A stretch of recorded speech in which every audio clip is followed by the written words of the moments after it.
की थी उससे आगे की बात करें। आज हम लोग बैंकिंग की फैसिलिटीज़ को उसको देखते हुए, फाइनेंशियल इंक्लूजन के टॉपिक को देखते हुए अपनी बात रखेंगे। क्यों ज़रूरी है इकोनॉमिक एक्टिविटीज़ को पढ़ना? तो इकोनॉमिक एक्टिविटीज़ में गवर्नमेंट का जो रोल है उसमें आप पार्टिसिपेट करते हुए दिखाई देते हैं। अब एक बैंक मैनेजर या बैंक का कर्मचारी अगर आपस में अपने कर्मचारियों से कोई डिस्कशन करता है या दिन भर किन्हीं आंकड़ों से खेलता है या अपनी रोजमर्रा के बैंक के कामों को निपटाता है, तो वो आपको जानना जरूरी नहीं है। लेकिन जब जब वो किसी व्यक्ति से, आम आदमी से संपर्क करता है, तब वो उनसे क्या कहता है, तो वो केवाईसी मांगता है। इसका मतलब केवाईसी आपका टॉपिक हो जाएगा। जब वो उनसे लोन के लिए कहता है कि आप लोन ले सकते हैं, तो किन लोगों से कहता है? समर्थ लोगों से कहता है। और जिसको जरूरत होती है वो खुद जाकर के बैंक वाले से कहता है कि मुझे लोन चाहिए, तो क्या वो उसको देता है? उसमें दिक्कत आती है। तो आप फैसिलिटेट करेंगे ऐसे लोगों को जिनको लोन की जरूरत है। तो सरकार की वो सारी योजनाएं, वो सारे कार्यक्रम आपके सिलेबस में आ जाएंगे जिसमें आपको लोन दिलवाना पड़ता है, और जिसमें आप बैंक वाले को कह सकते हैं, लीड बैंक वाले को कह सकते हैं, बैंक वाले को कह सकते हैं कि आपको इस व्यक्ति को लोन देना चाहिए, या ये सरकार की योजना है, इसमें इतनी सब्सिडी है, इससे एंटरप्रेन्योरशिप बढ़ेगा, इससे स्टार्टअप आएगा, ये मेक इन इंडिया का काम होगा और इससे हमारा एक्सपोर्ट बढ़ सकता है, राष्ट्र की इकोनॉमी को फायदा हो सकता है। वो आपके सिलेबस में वो चीज़ें आएंगी। वो बैंकिंग के एग्ज़ाम का विषय है जिसमें बैंक की एक्टिविटीज़ को, जिससे कि आम जनता से जुड़ी हुई बातें नहीं हैं, लेकिन जैसे ही आम जनता उससे जुड़ जाती है, आम जनता जुड़ती है किससे? महंगाई के माध्यम से भी जुड़ती है। तो महंगाई अपने आप, अब महंगाई बैंक का विषय कैसे हो सकता है? अगर आसानी से लोन नहीं मिल रहे हैं, आसानी से सुविधाएं नहीं मिल रही हैं, तो इन्फ्लेशन क्या होता है? ऐसे समय में रिजर्व बैंक का रोल क्या होता है? अब आपको वो सारे टर्म्स और मैं बताता जाऊंगा, उनको आप पॉइंट्स को नोट करते जाना। थोड़ी सी हिस्ट्री को देख लेते हैं इसकी कि हिस्ट्री क्या है। वाकई में जब बैंकिंग की शुरुआत हुई तब क्या वो वेलफेयरिस्टिक थी? क्या वो वाकई में कल्याणकारी बैंकिंग थी? या अंग्रेज जो थे उन्होंने अपनी सुविधा के लिए पैसा घरों में रखते तो जोखिम हो सकती थी, इसलिए उन्होंने प्रेसिडेंसीज में अपने अपने बैंक बनाए थे। Bombay presidency, Madras presidency, Calcutta presidency के अपने बैंक थे, उनके खुद के बैंक थे। और ये जो बैंक थे ये केवल और केवल ब्रिटिश अधिकारियों के लिए थे। उसी को बाद में जोड़ करके उन्होंने एक बैंक बताया, इंपीरियल बैंक। उसी का नाम क्या रखा? Imperial bank. और बाद में जब देश आज़ाद हुआ तो हमने 55 में उसको स्टेट बैंक ऑफ इंडिया और उसके एसोसिएट बैंक्स के रूप में बताया। तो स्टेट बैंक ऑफ इंडिया का जो हम लोग बोलते हैं कि इंपीरियल बैंक का नेशनलाइजेशन जब हुआ, तो नेशनलाइजेशन क्या होता है? प्राइवेट क्यों नहीं बना के रखते? प्राइवेट बना के रखेंगे तो जो प्रॉफिट है उसमें काफ़ी हिस्सा जो है वो किसका होगा? जो ओनर है उसका, और जो उसके लोग हैं और जो बोर्ड ऑफ डायरेक्टर में हैं उनके पास चला जाएगा। ठीक है। ईस्ट इंडिया कंपनी भी अपने आप में एक बैंक की तरह काम करती थी। अब उसको हम चार्टर्ड कंपनी कहते हैं। अगर आप बैंकिंग का हिस्ट्री देखें तो ये जो डच ईस्ट इंडिया कंपनी और फ्रेंच ईस्ट इंडिया कंपनी और ब्रिटिश ईस्ट इंडिया कंपनी, ये सब के सब एक बैंक की तरह भी काम करते थे, क्योंकि यहाँ पर भी लोग इन्वेस्टमेंट करते थे। अब ये पूरी तरह से बैंक का काम नहीं करती थी, लेकिन लोगों के इन्वेस्टमेंट को संभाल के रखना और बाद में उनको डिविडेंड देना, यानी उस पैसे के माध्यम से व्यापार करना और फिर बाद में उनको लाभ प्रदान करना, उनके शेयर के अकॉर्डिंग उनको प्रॉफिट देना, ये काम था इनका। तो उस समय की बैंकिंग का प्रकार ये था। तो अगर आप बैंकिंग का इतिहास देखेंगे तो उसमें चार्टर्ड कंपनियों का उद्भव, और फिर इन चार्टर्ड कंपनियों ने जब राजपाट करना शुरू कर दिया, भारत जैसे देश में प्लासी की लड़ाई के बाद में आप जानते हैं बंगाल पर आधिपत्य हो गया, तो इन लोगों के पास पैसा भी बहुत था। मैंने तो क्लाइव की पूरी कहानी आपको बताई थी कि क्लाइव किस तरह से जो है यूरोप का सबसे बड़ा आदमी हो गया था, यानी ब्रिटेन का सबसे बड़ा आदमी हो गया था। और लॉर्ड क्लाइव की जो है लंदन में सबसे रईस आदमी था, और वो जैसा सोचता था वैसा हो जाता था, संसद उसके इशारे पे चलती थी। वहाँ का युवा जो है वो क्लाइव बनना चाहता था, इसलिए वहाँ का हर युवा कैरियर के तौर पे ईस्ट इंडिया कंपनी में अपना फ्यूचर देखता था। उसको लगता था कि अगर मुझे बहुत जल्दी रेज करना है, बहुत जल्दी अगर राइज करना है तो क्या करें, कहाँ चला जाऊँ मैं, ईस्ट इंडिया कंपनी में चला जाऊँ, इंडिया चला जाऊँ और इंडिया में जा कर के इतना आगे बढ़ जाऊँ। तो ये व्यवस्थाएं जब थी तो डेफिनेटली ऐसे समय में बैंकिंग की अपनी ज़रूरत थी और वो उन लोगों की ज़रूरत थी। ऐसे समय में आम आदमी के लिए बैंकिंग का कोई मतलब नहीं था। बैंक ऑफ हिंदुस्तान आया 1865 में, तो बैंक ऑफ हिंदुस्तान भी क्या था, वो भी लगभग उन्हीं लोगों का था। नाम हिंदुस्तान था, हिंदुस्तानियों के लिए नहीं था उस तरह से। यह था तो भी किसके, लैंडलॉर्ड्स के लिए, ऐसी फ्यूडल लॉर्ड्स के लिए। लैंड होल्डर्स सोसाइटी आपने सुनी है ना, ऐसी सोसाइटी थी जिसमें रविन्द्रनाथ टैगोर के परिवार के लोग थे, ऐसे लोग हुआ करते थे जो ज़मींदार थे। और ज़मींदारों में और अंग्रेज़ों के रहन सहन में और उनके स्तर में कोई फ़र्क नहीं था। कई बार तो कई अंग्रेज़ कई भारतीय ज़मींदारों से इम्प्रेस थे कि वो कितना अच्छे से रहते हैं, कितना पैसा खर्च करते हैं, इतना तो अंग्रेज़ भी नहीं खर्च कर पाते। आज भी जो मालिया है, और कल जो मैं आपको बता रहा था नरेश गोयल जो जेट एयरवेज गए, ये सब लोग लंदन में रहते होंगे। तो लंदन के बहुत सारे लोग जो ब्रिटिशर्स होते हुए भी उनके पास जो चीज़ें नहीं होगी वो इन लोगों के पास है। ये सबसे रईसी तरीके से वहाँ रहते हैं, चाहे हम भारतीयों के पैसे के बल पे रहते हों। तो ये जो संपत्ति का संकेंद्रण है, ये जो कंसेप्ट संविधान में हम लोग जो डायरेक्टिव प्रिंसिपल में लेके आए ना, ये इसीलिए लेके आए थे कि संपत्ति एक साथ इकट्ठा करने की प्रवृत्ति थी। इसी प्रवृत्ति को रोकने के लिए प्राइवेटाइजेशन को रोका गया था। इसी के लिए जो कल मैंने आपको बताया था कि कम्युनिस्ट अप्रोच जो है, अब उसी अप्रोच को देखते हुए आपको बैंकिंग सेक्टर को भी समझने की कोशिश करना है कि वो वेलफेयर कैसे करता है।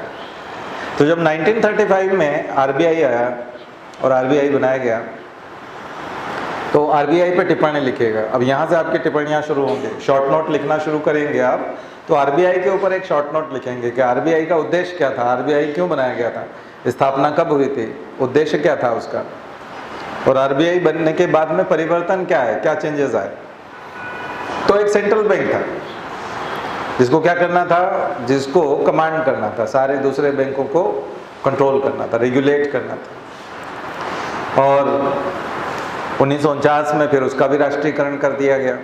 1949 में आप जानते हैं एक राष्ट्रीयकृत बैंक हो गया, सेंट्रल बैंक हो गया, जो सभी बैंकों का ख्याल रखेगा। किस रूप में रखेगा, महंगाई बढ़ने से भी रोकने की कोशिश करेगा, लोन की दरों को भी निर्धारित करेगा। बहुत सारी चीज़ें हैं इसमें, बहुत सारी टर्म्स हैं जिनको हम लोग देखेंगे। तो ये जो बैंकों का जाल बिछना शुरू हुआ, इससे पहले कुछ जो रियासतें थी उन्होंने अपना बैंक बनाना शुरू किया। जैसे बड़ौदा रियासत थी, गायकवाड़ महाराज थे, बड़ौदा में जो है गायकवाड़ का शासन था, तो वहाँ उन्होंने अपना बैंक ऑफ बड़ौदा बना दिया। ठीक है, इस तरह से पंजाब नेशनल बैंक बना, पंजाब की तरफ ही पंजाब एंड सिंध बैंक बना, कई ओरिएंटल बैंक ऑफ कॉमर्स बना। इसलिए आप देखोगे कि क्षेत्र वाले बैंक है, मैसूर के साइड के अलग बैंक है, कर्नाटका के अलग बैंक है, कर्नाटका बैंक है। अब क्या हुआ कि जब लिबरलाइजेशन हुआ और एलपीजी के बाद में नरसिम्हम कमेटी की जो सिफारिशें थी 1991 के बाद, उन्होंने जो सिफारिशें दी उनमें सभी बैंकों को फैलने के लिए रास्ता मिला, प्राइवेट बैंकों को भी आगे बढ़ने का मौका मिला, और जो गवर्नमेंट के बैंक थे, जो सरकारी बैंक थे, नेशनलाइज बैंक थे, उनको भी आगे बढ़ने का मौका मिला। तो ये सब नरसिम्हम कमेटी की सिफारिशों का नतीजा है।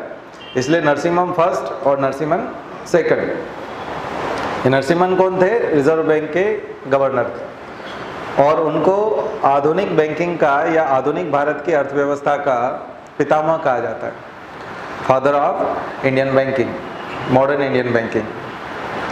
जिनके रिकमेंडेशंस को सरकार ने माना और उसी के आर्थिक सुधारों को, जो कल तक हम देख रहे थे, आपको बताया था फेरा तक, तो फेरा तक हम लोग क्या देख रहे थे, काफ़ी प्रतिबंध है इन्वेस्टमेंट में और इसमें, लेकिन साथ साथ नेशनलाइजेशन भी चलता जा रहा है। सबसे बड़ा नेशनलाइजेशन कब का है, 14 बैंकों का राष्ट्रीयकरण। लिखिएगा कौन कौन से 14 बैंक्स हैं जो नेशनलाइज हुए थे पहले चरण में। पहले चरण में नेशनलाइज होने वाले 14 बैंक्स उसका ईयर और कारण। कितनी पूंजी थी? 50 करोड़ की पूंजी। यानी जिस भी बैंक के पास उस जमाने में 1969 में कितने 50 करोड़ रुपए की पूंजी जो अगर उसके पास है और वो व्यापार कर रहा है, तो उसको सरकार ने, खास करके इंदिरा गांधी का ये एक बहुत बड़ा बोल्ड डिसीजन माना जाता है कि उन्होंने एक तरह का रिस्क लिया था। जैसे जीएसटी एक रिस्क था और डिमोनेटाइजेशन एक तरह का रिस्क था, ठीक उसी प्रकार का ये भी एक रिस्क था कि क्या हम इस सेक्टर को जब नेशनलाइज कर देंगे, एक तरह से सरकारी क्षेत्र का बैंक बना देंगे इन 14 को, तो क्या है उसके बाद चल पाएंगे। लेकिन आपने देखा कि हमने प्रिवी पर्स बंद किया। अमेंडमेंट कौन सा है? Constitutional amendment 26 amendment privy purse के बारे में। 25 अमेंडमेंट भी भारत में रईसी को रोकने के लिए है ना, और राजाओं की जो बहुत ज़्यादा खर्चीली प्रवृत्ति थी उस पर अंकुश लगाने के लिए था। और जो बड़े, और आपको इसी के पैरेलल आपको बताया था MRTP, जो मोनोपोलीज को रोकता था कि आप किसी क्षेत्र में मोनोपोली को नहीं ला पाएंगे, यानी कि आप इंडस्ट्रीज़ के सेक्टर में मोनोपोली नहीं करेंगे। रेस्ट्रिक्शन था किसके ऊपर? इंडस्ट्रीज़ के ऊपर। यानी एक तरफ इंडस्ट्रीज़ पे रेस्ट्रिक्शन लगाया जा रहा है, मोनोपोलीज को रोका जा रहा है, कठोर कानून बनाए जा रहे हैं, 20 पॉइंट प्रोग्राम चलाए जा रहे हैं, 20 सूत्री कार्यक्रम गरीबी उन्मूलन के लिए, पॉवर्टी इरेडिकेशन के लिए प्रोग्राम चल रहा है। उधर राजाओं को और जो क्षत्रिय लोग थे जिनके पास बहुत बड़े बड़े महल थे, और देश आज़ाद हो गया था लेकिन उनका राजसी ठाट बाट नहीं गया था। और जनता में देखिए, हमारी जो जनता है जिस तरह से फैन फॉलोइंग हो जाती है किसी व्यक्ति की, जिस तरह से किसी राजनेता को भगवान मान लेते हैं, किसी फिल्म स्टार को मान लेते हैं, किसी खिलाड़ी को मान लेते हैं, फिर वो तो राजा थे। और उसमें कुछ राजा अच्छे भी थे, वाकई में वो जन कल्याणकारी कामों को भी बढ़ावा देते थे, लेकिन वो अपने राजमहल में रहते थे। डेमोक्रेसी जैसा भाव आता नहीं था, क्योंकि वो अपने आप को सामान्य प्रजा नहीं मानते थे और सामान्य प्रजा की तरह वोट देने में विश्वास नहीं रखते थे। या तो किसी पॉलिटिकल पार्टी से जुड़ गए तो खुद ही सांसद और विधायक और मंत्री बन गए। कई राजा जो है वो मुख्यमंत्री बन गए। कई राजाओं ने जो है, राजा विश्वनाथ प्रताप सिंह हमारे प्रधानमंत्री भी रहे, वो भी एक अपने क्षेत्र के राजा थे, ठीक है ना। तो यानी कि वो इस तरह से विश्वास करते थे कि हमारा राजा जो होना है वो बरकरार है। अब आप जो कॉन्स्टिट्यूशनल अमेंडमेंट और ये जो आप देखते हो कॉन्स्टिट्यूशन में जाके डायरेक्टिव प्रिंसिपल्स में, कि वहाँ पर आप बोल रहे हो कि संपत्ति का संकेंद्रण नहीं होने देंगे, तो जब वो राजा बना हुआ है और पूरे महल पे उसके कब्जा है, अब जब महल है तो लोग उसके पास न्याय के लिए भी जाएंगे, तो कई बार वो जुडिशरी का काम भी करने लगता है, पैरेलल जुडिशरी का काम करने लगता है। अगर दो लोगों में झगड़ा हुआ तो कोर्ट में या पुलिस में न जा करके राजा के यहाँ जा करके फैसला करवा रहे हैं, है ना। तो राजाओं के पास बड़ी संपत्ति थी और प्रिवी पर्स अलग था। और हमने आपको बताया था कि अगर किसी राजा को बहुत महंगी शराब पसंद है और वो शराब इंडिया में नहीं मिलती, तो जो इंस्ट्रूमेंट ऑफ एक्सेशन की शर्तें थी और जो सरदार पटेल ने वादा किया था राजाओं से, उसके हिसाब से भारत सरकार को वो शराब मंगा के देनी पड़ती थी, चाहे वो जितनी भी महंगी हो, उनके शौक पूरे करने पड़ते थे। ये सारी व्यवस्थाएं इंदिरा गांधी ने समाप्त कर दी, समानता का वातावरण कर दिया। उन्होंने कहा आप साधारण प्रजा हैं, प्रजा की तरह आप वोट दे सकते हैं, चुनाव लड़ सकते हैं, आप खेती कर सकते हैं, आप बिजनेस कर सकते हैं, आप नौकरी का आवेदन कर सकते हैं, अब आपको कोई अधिकार नहीं है। ये कितना बड़ा रिवॉल्यूशन था। इतने सारे लोगों की नाराजगी, बीजेपी का तो जन्म ही उसी आधार पे है। बीजेपी का जन्म जो है उन नाराज लोगों को लेकर के जनसंघ का निर्माण हो गया था उस समय में। वो सारे नाराज लोग जो है उनने जनसंघ बना लिया। उन्होंने कहा ये महिला बड़ी बेकार है, इसने हमारी सारी जो है सुविधाएं छीन ली है और इसके रहते तो हम जो है पता नहीं कहाँ पहुँच जाएंगे। तो एक पैरेलल जो दूसरा विरोधी पार्टी बनी, तो इसके पीछे, और दूसरा फिर जो वो उस तरह से आप पर नहीं कतर पाए बड़े लोगों के, तो फिर उन्होंने, ये मैं पर कतरना शब्द इसलिए बोल रहा हूँ क्योंकि मार्क्स की थ्योरी को पढ़ेंगे तो मैंने आपको बताया था कि मार्क्स सीधा सीधा बोलता है कि अगर कहीं मिट्टी का ढेर लगा है इसका मतलब कहीं गड्ढा खुदा है। आप देख लीजिए, आपके मोहल्ले में यदि कहीं कोई काम चल रहा होता है और ढेर लगा हुआ है मिट्टी का, इसका मतलब आसपास जाके देखोगे तो कहीं न कहीं कोई खोदता हुआ दिखाई देगा। इसका मतलब संपत्ति का ढेर कहीं लगा हुआ है तो उसने बहुत बड़ा गड्ढा, और जितना बड़ा ढेर है उतना बड़ा गड्ढा है। उसने सबसे ज्यादा लोगों का शोषण किया होगा, इस वजह से उसके पास बहुत ज्यादा संपत्ति है, अदरवाइज नहीं हो सकता। अदरवाइज कैसे नहीं हो सकता? मेहनत से नहीं हो सकता। क्या कोई आदमी अपनी मेहनत से नहीं कर सकता? मेहनत से तो कर सकता है, लेकिन वो अपनी राष्ट्रीय और मानवीय जिम्मेदारियों को फिर नहीं निभा रहा। इसलिए परम पूज्य गुरुदेव ने अखंड ज्योति में एक जगह लिखा था कि जो आदमी ईमानदार है और उदार है, जिसका दिल बहुत बड़ा है और वो ऑनेस्ट भी है, तो फिर वो कभी अमीर नहीं बन सकता। ऐसा आदमी अमीर बन ही नहीं सकता। क्यों नहीं बन सकता? क्योंकि एक तो ईमानदारी के कारण इतना पैसा आता नहीं है, और मान लिया जाए वो बहुत परिश्रमशील है, बहुत अच्छा वो उद्योग कर सकता है, कुछ कर सकता है, तो फिर उसका दिल बड़ा उदार है, वो दूसरों की मदद कर देगा, कहीं ना कहीं वो दूसरे के लिए कुछ कर देगा, इसलिए उसकी अमीर बनने की संभावना 0 है। इसलिए अमीरी जो है अपने आप में एक तरह का अपराध है।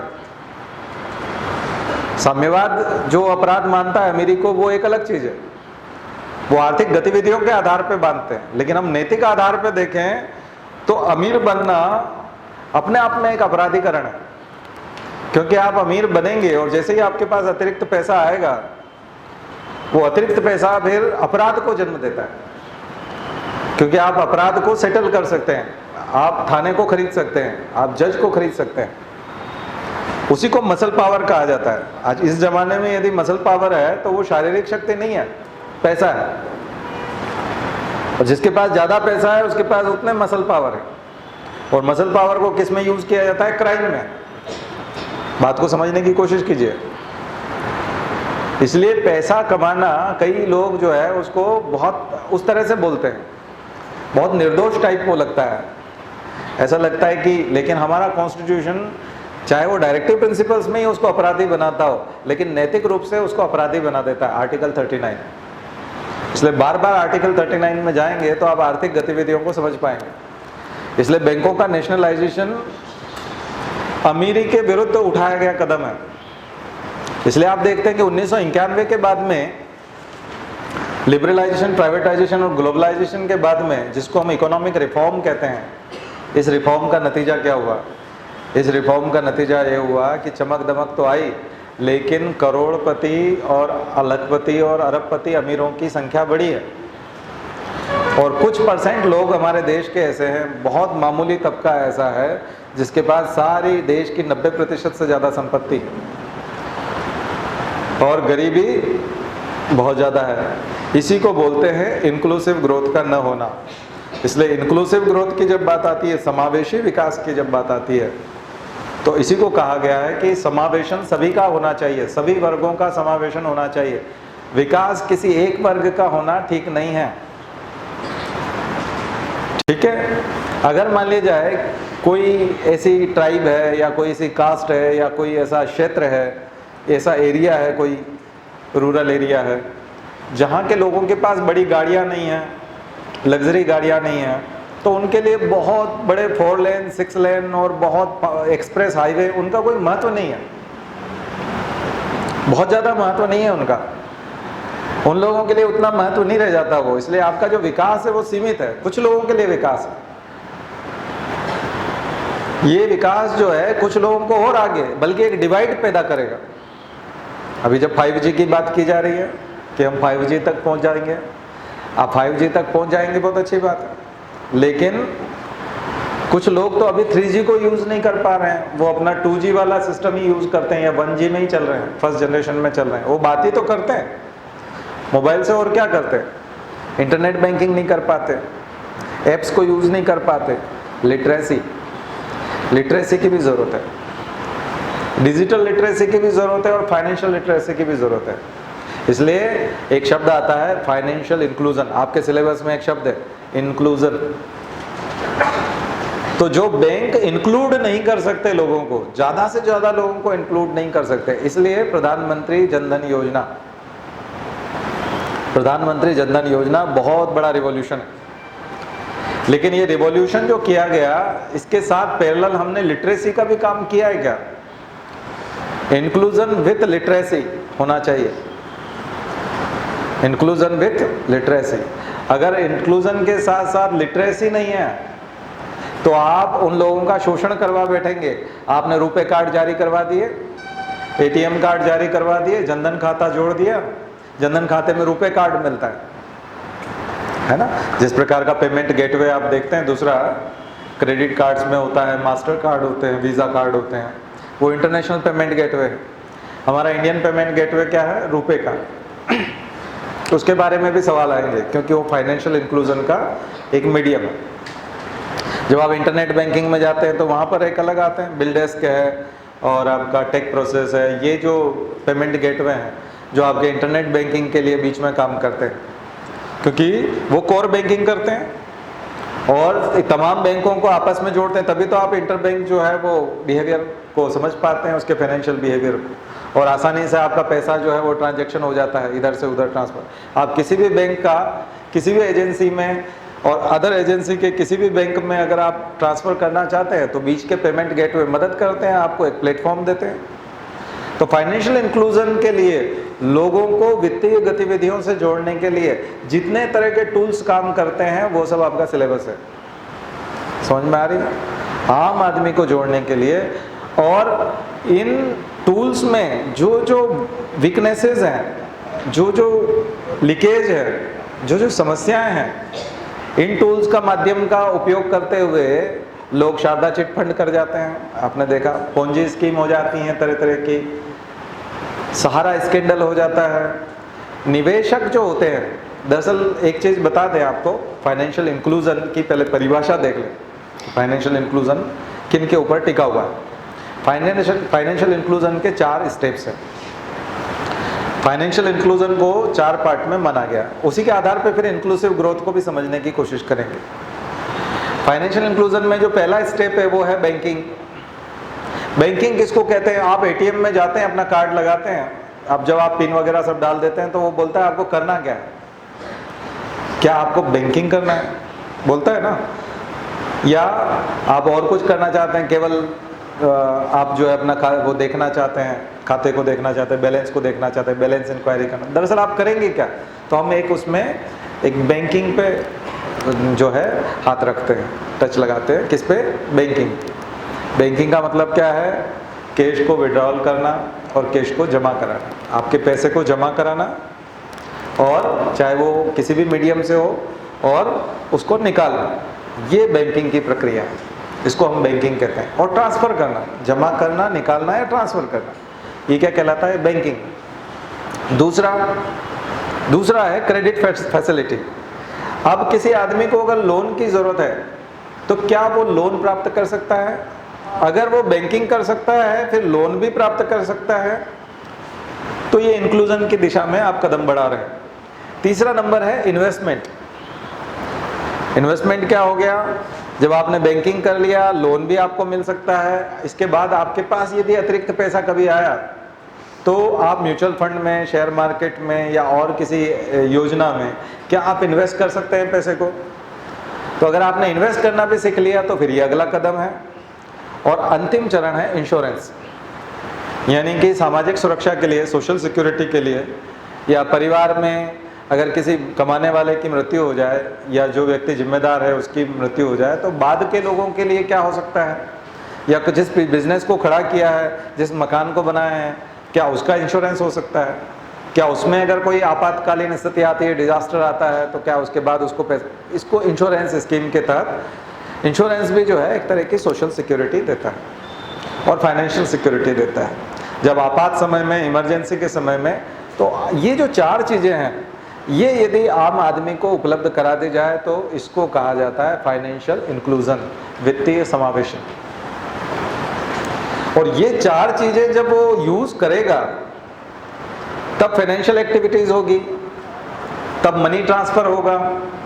अब ये पेमेंट गेटवे हो सकते हैं, कार्ड के माध्यम से हो सकता है, एटीएम हो सकते हैं, बैंक कर्मचारियों, बैंक पर्सनल्स के माध्यम से हो सकता है, किसी भी माध्यम से हो सकता है, या माइक्रो बैंकिंग के माध्यम से हो सकता है जो गांव-गांव तक फैलता है। बंधन बैंक इंडिया के बंगाल का उदाहरण है।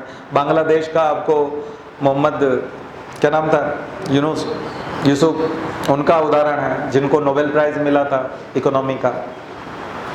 इकोनॉमिक्स का नोबेल प्राइज़ मिला था इस बात पे कि वो माइक्रो बैंकिंग करते हैं।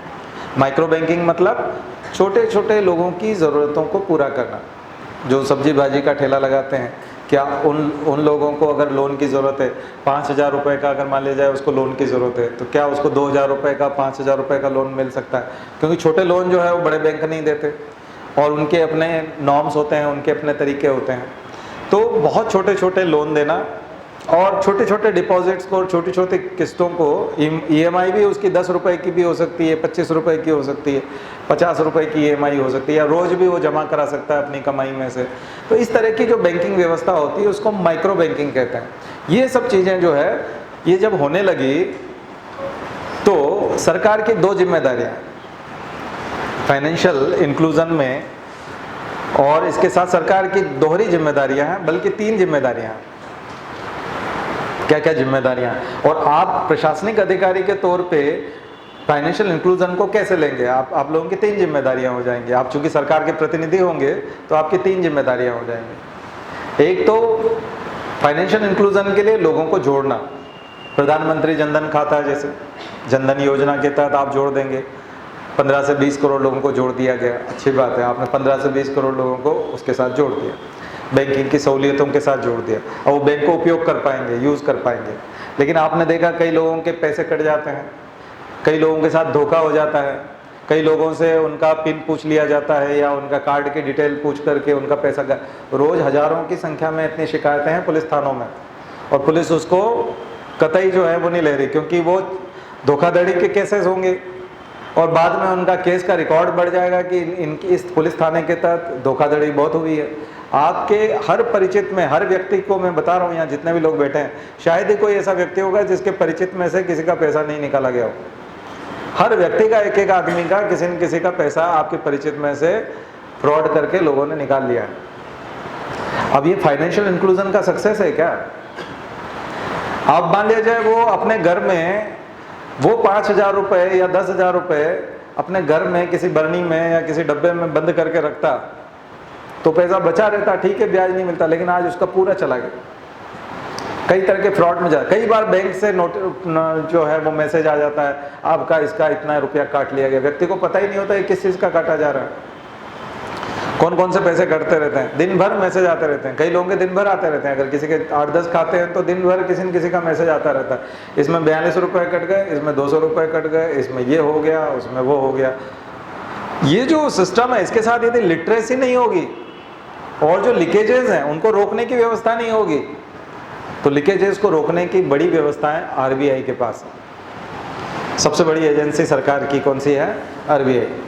रिजर्व बैंक की जिम्मेदारी है कि वो ख्याल रखे आम आदमी ने जो अपना पैसा इंक्लूड किया है आपके साथ, आपने इंक्लूड करके कोई बहुत बड़ा एहसान नहीं किया, क्योंकि आप भी व्यापार कर रहे हैं और आप बहुत कम ब्याज दर दे करके सामने वाले को तो बहुत कम ब्याज देते हैं, आप ज़्यादा ब्याज पे आप पैसा चलाते हैं मार्केट में, या आप यहाँ तक कि दूसरे को किसी को भी उधार देते हैं, दूसरे अदर बैंक को भी देते हैं, तो भी आप बहुत ज़्यादा पे देते हैं। यहाँ आपको CRR, SLR, बैंक रेट है ना, ये सब इनका डेफिनेशन जो है वो समझने की कोशिश करना चाहिए। ये इस जगह पे काम आएगा।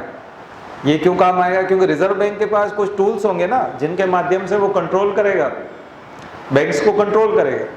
अगर आपको बैंकिंग सिस्टम से जुड़ना है तो रिजर्व बैंक की मान्यता प्राप्त करनी है और रिजर्व बैंक आपको सर्टिफिकेट दे कि हाँ आप हमारे गाइडलाइन के हिसाब से आप बैंक माने जाते हैं, तो आपको कुछ शर्तों का पालन करना पड़ेगा। कुछ रिजर्व रेशो आपको अपने पास जमा करना पड़ेगा, रिजर्व बैंक के पास जमा करना पड़ेगा।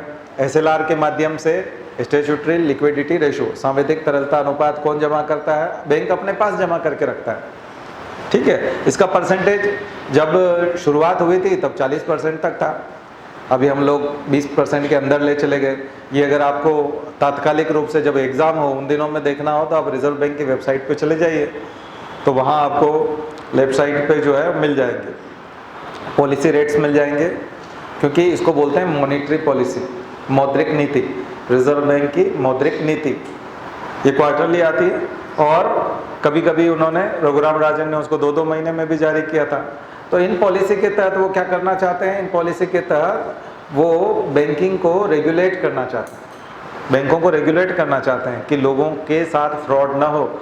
अचानक से किसी व्यक्ति को अपने पैसे की ज़रूरत पड़ जाए और आप उससे मांगने जाएं। कई बार आप आम आती है कि आपको जब ज़रूरत होती है और आप जब उससे मांगते हो तो बोलता अभी नहीं दे सकता मैं। तो इसीलिए तो हम बैंक में जाते हैं कि बैंक में चाहे हमको ब्याज कम मिलेगा, लेकिन बैंक में हम इसलिए सेविंग अकाउंट में डालते हैं या फिक्स डिपॉजिट करवाते हैं कि जिस दिन हमको ज़रूरत होगी हम हमारी एफडी को ब्रेक कर सकते हैं, तुड़वा सकते हैं, उसमें से पैसा प्राप्त कर सकते हैं।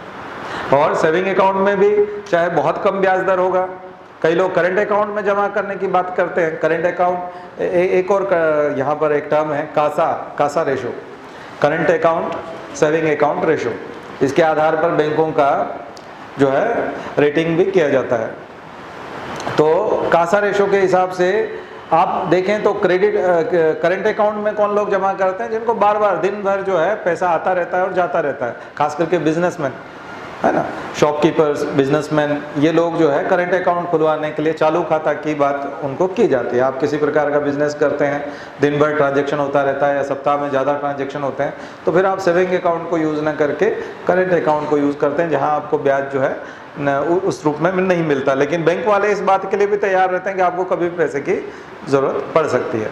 तो बैंकिंग सिस्टम में ये जो रेगुलेशन है ये इसलिए दिया गया है कि आम आदमी को तकलीफ ना हो, इन्वेस्टर को तकलीफ ना हो। जो भी आदमी ने डिपॉजिट कराया है तो इसलिए उसको कहा कि आप अपने यहाँ एक स्टैट्यूटरी लिक्विडिटी रेशो जो है बना के रखिए, अपनी बैंक में बना के रखिए।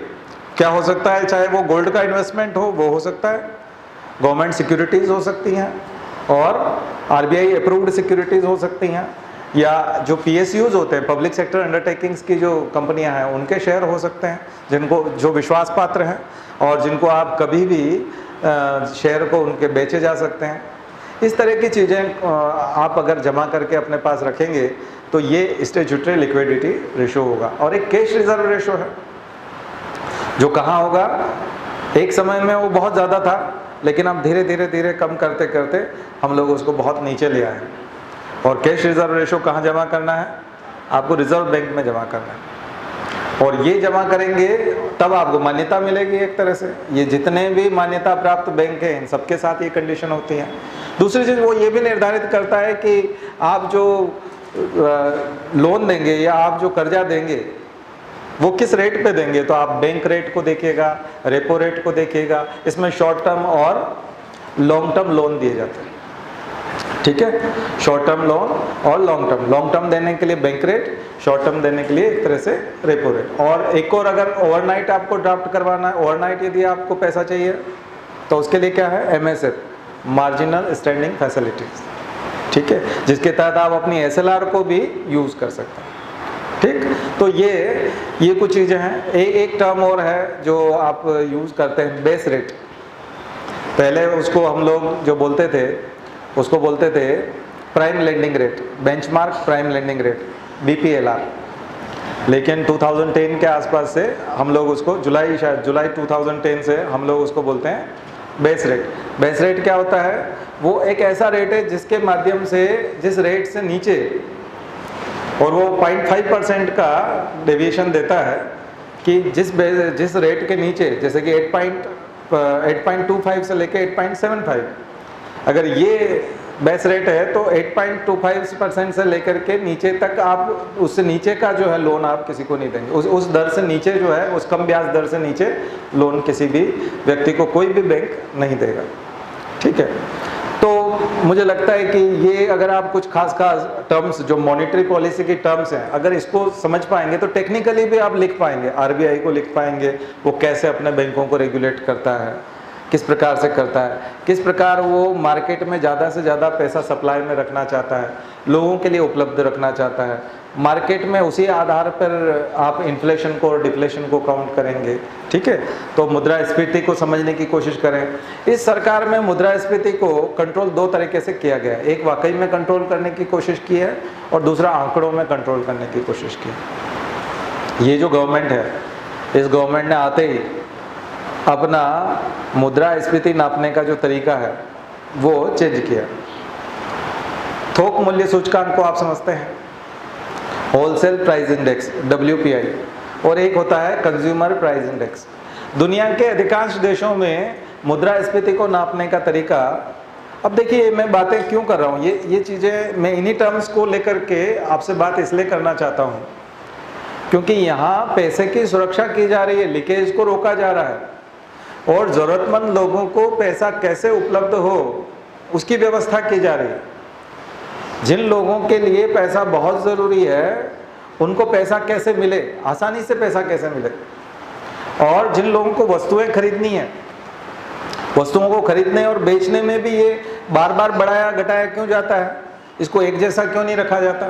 तो इसके पीछे लॉजिक ये है कि यदि आप इन्फ्लेशन को एक जैसा रख देंगे, यदि आप मुद्रास्फीति को एक जैसा बनाए रखना चाहेंगे तो कई बार कंज्यूमर फ्रेंडली मार्केट हो जाएगा और अर्बन एरिया का जो कंज्यूमर है वो अगर फ़ायदे में जा रहा है तो इसका मतलब एग्रीकल्चर प्रोड्यूस भी सस्ता हो रहा है, इसका मतलब किसानों के साथ बहुत नाइंसाफ़ी होना शुरू हो जाएगी। यानी जो प्रोडक्शन में जो लोग लगे हैं, इसलिए चीज़ों का महंगा होना और सस्ता होना बार बार परिवर्तित होते रहना चाहिए, नहीं तो किसी एक वर्ग को बहुत ज़्यादा वो हो जाएगा। और मान लीजिए कंज्यूमर को बहुत महंगा पड़ रहा है, तो अगर सेवाएं और वस्तुएं कंज्यूमर को बहुत महंगी पड़ रही हैं तो फिर आपको महंगाई भत्ता देना पड़ेगा, सरकार को महंगाई भत्ता जो है वो बढ़ाना पड़ेगा। इसका मतलब है कि सरकार को कहीं ना कहीं उस पैसे का भुगतान करना पड़ता है और किसान यदि नुकसान में चले जाते हैं तो हम भावांतर देते हैं कि आपका प्राइस का डिफरेंस आ गया समझ में। तो जिस व्यवस्था में आप काम करने के लिए जा रहे हैं वो जिम्मेदार है प्रत्येक नागरिक के प्रति। यानी कोई भी नागरिक ठगा जा रहा है, कोई भी नागरिक यदि परेशान है और कोई भी व्यक्ति यदि परेशान है तो उसकी जिम्मेदारी सरकार की है, उसको वो सहूलियत प्रदान करेगा। तो सहूलियत प्रदान करने के जितने भी टूल्स हैं, इसलिए कमेटीज, कमीशंस, इनकी लिस्ट बनाई है, कमेटीज, कमीशंस की लिस्ट बनाई है। कमेटीज और कमीशंस की लिस्ट क्यों बनाते हैं? क्योंकि सरकार जो है कई बार ये मानती है कि हमारे जो वित्त मंत्री हैं या हमारे जो लोग हैं, सरकार में काम करने वाले लोग हैं, प्रशासनिक अधिकारी हैं, ये उतने एक्सपर्टीज़ नहीं है, ये उतने जानकारियाँ नहीं रखते हैं कि जो इन्वेस्टर्स हैं उनका क्या ख्याल रखना चाहिए, उनको क्या क्या सहूलियतें देना चाहिए। इसलिए देखोगे आप फॉरेन डायरेक्ट इन्वेस्टमेंट के लिए अपनी तरह की समितियाँ हैं, कमेटीज़ हैं जिन्होंने सिफारिश दी है। जो इन्वेस्टर्स हैं शेयर मार्केट में, उनके लिए अपनी तरह की कमेटीज़ हैं। फाइनेंशियल इंक्लूजन के लिए अपनी कमेटी है, जो मालेगाम कमेटी है, नचिकेत मौर्य कमेटी है ना। तो ये इस तरह की कमेटी है। फिर आप जाएंगे कि टैक्स रिफॉर्म के लिए अपनी तरह की कमेटी है। क्यों कमेटी बनानी पड़ी टैक्स रिफॉर्म की? कि हम ये जो पैसे के साथ खेल कर रहे हैं कि हम कभी कंज्यूमर को दे देते हैं, कभी हम बैंकों को रिलीफ दे देते हैं, जबकि कुछ लोग लेके भाग जाते हैं, तो सरकार को फिर कानून भी बनाने पड़ते हैं। लीकेज रोकने के लिए क्या क्या करती है सरकार? लीकेज रोकने के लिए कमेटी के माध्यम से रिकमेंडेशन लेती है। कमेटी और कमीशन की नेचर आप समझने की कोशिश कीजिए। जो भी कमीशन है, जो भी कमेटी है, वो सिर्फ रिकमेंड करता है, और रिकमेंडेशन का मतलब है सरकार उसको मानती है नहीं मानती, ये सरकार के ऊपर निर्भर करता है। तो कमेटी हमेशा एक्सपर्ट लोगों की गठित की जाती है और वो सर्वे करती है, डेटा कलेक्शन करती है और फिर अपनी रिपोर्ट सरकार को देती है। फिर एनालिसिस करती है और एनालिसिस करने के बाद में जो वो एक रिजल्ट निकल करके आता है उसको सरकार के सामने रखती कि यदि आप इस प्रकार से टैक्स कलेक्ट करेंगे तो जो टैक्स पेयर्स हैं उनको भी नुकसान नहीं होगा और सरकार को भी पर्याप्त रेवेन्यू आएगा। और इसमें जो टैक्स इन्वेडर्स हैं वो रास्ता भी नहीं खोज पाएंगे। सीए को भी ज़्यादा दिमाग लगाने की ज़रूरत नहीं पड़ेगी या सीए को ज़्यादा दिमाग लगाने का मौका नहीं मिलेगा। तो आप जाना चाहते हैं दोनों? तो ये जो चीज़ें हैं ये सरकार अपने माध्यम से करना चाहती है, कमेटी के माध्यम से, कमीशन के माध्यम से। फिर क्या करती है कमेटी? कमीशन से कई बार बात नहीं बनती तो वो एक्ट बनाती है। इसलिए आपने देखा होगा कि एक एक्ट जो है सरफाईसी एक्ट, सरफाईसी एक्ट इस शताब्दी की शुरुआत में 2001 में शायद आया था, सरफाईसी एक्ट, जिसमें जो लोन लेने के बाद जो सबसे ज़्यादा लोग गड़बड़ कर जाते थे उनके ऊपर वो एक्ट था, सरफाईसी एक्ट। उससे पहले आपने देखा कि जो बैंकिंग के रेगुलेशन के एक्ट हैं, और उसके बाद आपने बैंक्रप्सी और इंसॉल्वेंसी कोड देखा, वो वाला बिल देखा था, उसका एक्ट देखा था बैंक्रप्सी और इंसॉल्वेंसी का, कि यदि कोई आदमी अपना दिवाला घोषित करता है या बैंक के साथ जो है अपना लोन नहीं चुकाता है तो उसके साथ। फिर एक नई समस्या आ गई जब नीरव मोदी का जो है क्या नाम है, माल्या है ना, विजय माल्या का और इनका केस आया तो फ्यूजिटिव वाला एक्ट अभी इस साल आया। तो आपने देखा कि लीकेज रोकने के लिए किस किस तरह के लीकेज होते हैं, कहाँ कहाँ लोग फ्रॉड करते हैं, कब कब वो बैंकों का पैसा नहीं चुकाते, कब कब वो जनता के पैसे के साथ खिलवाड़ करते हैं, उसके लिए सरकार कानून बनाती है, सख्त कानून बनाने की कोशिश होती है। तो यानी कि अब आपके जो प्रश्न होते हैं मेंस में, उनके हिसाब से यदि मैं बताना चाहूँ फाइनेंशियल इंक्लूजन क्या है, एक प्रश्न ये हो सकता है बहुत सिंपल, ये तो पता होना ही चाहिए क्योंकि शुरुआत में आपको डेफिनेशन देनी पड़ेगी। फाइनेंशियल इंक्लूजन क्या है? फाइनेंशियल इंक्लूजन अभी तक कितना सफल हुआ है? तो भारत में यदि आप असफलता भी बताएंगे तो असफलता बताएंगे कि अभी उतना सफल नहीं हुआ है, तो उसके पीछे कारण क्या है? तो कारण सबसे बड़ा तो इलिटरेसी बताएंगे कि इलिटरेसी है, लोग समझते नहीं हैं। दूसरा लीकेजेस बताएंगे, लोगों में एक डर है कि यदि हम इन व्यवस्थाओं से जुड़े और हम ज़्यादा पढ़े लिखे नहीं हैं तो हम अपने पैसे की सुरक्षा नहीं कर पाएंगे। तो सुरक्षा किन किन कारणों से नहीं हो पाती है? तो बहुत सारे कारण हैं जिनकी वजह से सुरक्षा नहीं हो पाती है, क्योंकि जो जिस बैंक पे विश्वास किया जा रहा है वो किनको लोन दे रहा है, कहीं बैंक डूब तो नहीं जाएगा, और बैंक डूब जाएगा तो उसके बाद सेटलमेंट कैसे होगा? सरकार ने तो अभी एक कानून की शुरुआत और की थी, वो भी जो इलेक्शन आ गए तो उन्होंने उसको दबा दिया, जिसमें आप अपने पैसे को 1 लाख रुपए से ज़्यादा आप निकाल नहीं पाएंगे। एक कानून ये भी आने वाला था। अगर इस प्रकार के कानून आ जाते तो डिमोनेटाइजेशन जैसा हो गया तो, और डिमोनेटाइजेशन में आपने देखा लोगों के पास करोड़ों रुपए जमा थे लेकिन अपने बच्चे की शादी थी और वो एक लिमिटेड पैसा ही जो है वो निकाल पा रहे थे, लोग 2,500 रुपया निकाल पा रहे थे, जबकि बैंकों में एक तरह का फाइनेंशियल क्राइसिस तो नहीं आ जाएगा। तो ये जो डर है ये फाइनेंशियल इंक्लूजन के रास्ते में। फिर हमारा पैसा यदि कोई एक ही व्यक्ति लेके भाग गया तो फिर इनको रोकने के लिए सरकार ने क्या क्या उपाय किए हैं? तो सरकार ने उपाय किए हैं, पहला सबसे बड़ा काम तो आरबीआई है। आरबीआई इन सब के लिए जिम्मेदार है और उसको खुली छूट होती है कई मामलों में। लेकिन अभी आपने आरबीआई और सरकार की टकरार देखी थी, जिसमें वो आरबीआई से वो पैसा चाहते थे जो आरबीआई अपने पास बैंकों का रिजर्व रखती है, और वो रिजर्व आड़े समय के लिए रखती है, ऐसे समय के लिए कि जब देश में बहुत विपत्ति आ जाए तो हम कहाँ से पैसा लाएंगे। वो पैसा वो इन दिनों में मांगना चाहती थी सरकार, वो बोलती थी ये हमको दे दो, ये आपके पास रखा हुआ है।